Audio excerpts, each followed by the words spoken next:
guys, welcome to the Pet Tales playlist. This is going to be the tale of Ashley's life, where Ashley is telling the story of her life. Without further ado, here she is.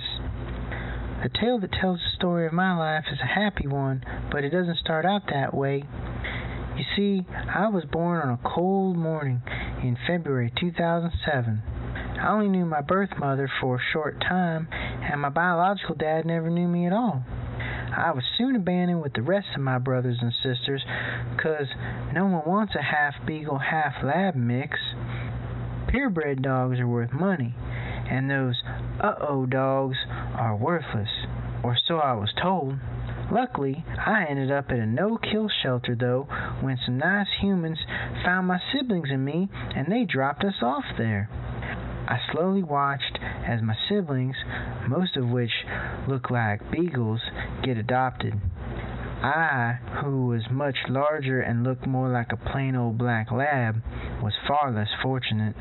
But the day finally came when a male human came in pointing at me, and he said, "That's the one." I couldn't believe I was going to get a new home. As he drove, he told me all about this house, my new home. Something called an apartment. I didn't know what that was, but he sure was a nice human. I, however, wasn't enjoying the car ride very much. It made me queasy. When we arrived, he said there was someone else I would meet, a roommate, whatever that was. I could smell all the scents of this apartment place, delicious foods, other dogs, even cat scents lingering in the air. The excitement filled me on the inside. My new human friend, he showed me everything that was in the house. I got the grand tour. That evening, his roommate arrived, and they started talking loudly. His roommate kept his distance from me, and I didn't understand. Then my new friend told me he was sorry, and that I couldn't stay. The next day, he sorrowfully took me back to the shelter, which I knew so well. My heart was broken. I felt it was my fault, but I didn't understand what allergies were. I stayed at the shelter for a few more months. After that, I developed a routine, and I was one of the favorite dogs of the nice human lady that owned the shelter. Then, one day, some humans came, and their little girl really liked me, and the bigger humans did too. They were taking me home. Yay! I was excited, and yet I was apprehensive. I was hoping this time would be the last time. We arrived at this big house after another terrifying car ride. And I had a whole house with a yard and a special little house outside just for me. This place was great. But soon, things got scary. The little girl would jump on me. Wow, it really hurt, and I'd cry because of the pain. But then, somehow, I got in trouble, and I had to stay outside by myself. This went on for a while, and then one day, my human mom and dad said I couldn't stay anymore. I was loaded in the car, and they drove me to a place I knew well. I could smell the familiarity in the air. It was the shelter again. Those vacations were nice, but this shelter place must be my real home, because I kept ending up there again. It wasn't all that bad, though.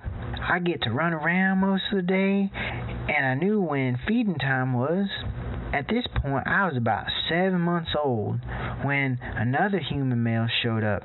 He was a volunteer, and he really loved to play with all the dogs there. I could tell he had a good heart. He would look into my eyes and pat me on the head, and he would tell me how good I was. He showed me how to sit, and then he would give me these really yummy treats. He was looking for a new dog to take home, but he was volunteering there to be around all the dogs and see which one he wanted to possibly adopt. Then, in the month of October, he came in and said it was his birthday, and that he was going to get a new friend today. I was sure it wouldn't be me. It seemed true that no one wanted a mixed breed dog.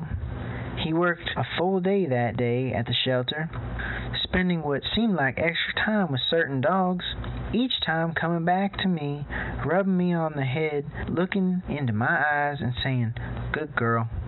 At last, the shelter closed up for the day, and all the dogs were put up for the night except for me. The man had apparently told the nice owner lady he wanted to take me home. She had told him my whole story, and he told me he was taking me to my forever home. I was happy. I wanted a happy home to stay at forever, but I wasn't sure this would last either. The man took me home, and I got to stay in his bed with him. We have talks all the time, and we sit on the couch together. We even work around the house together, and he teaches me all sorts of really neat stuff, which I do, and get the best, tastiest treats ever. We do everything together. I really love him. He is like a dad to me. But more than that, he is my best friend. As the months passed by, the memory of the shelter soon faded away. I really love my dad. He saved my life, and he makes me really happy. The story will continue next time.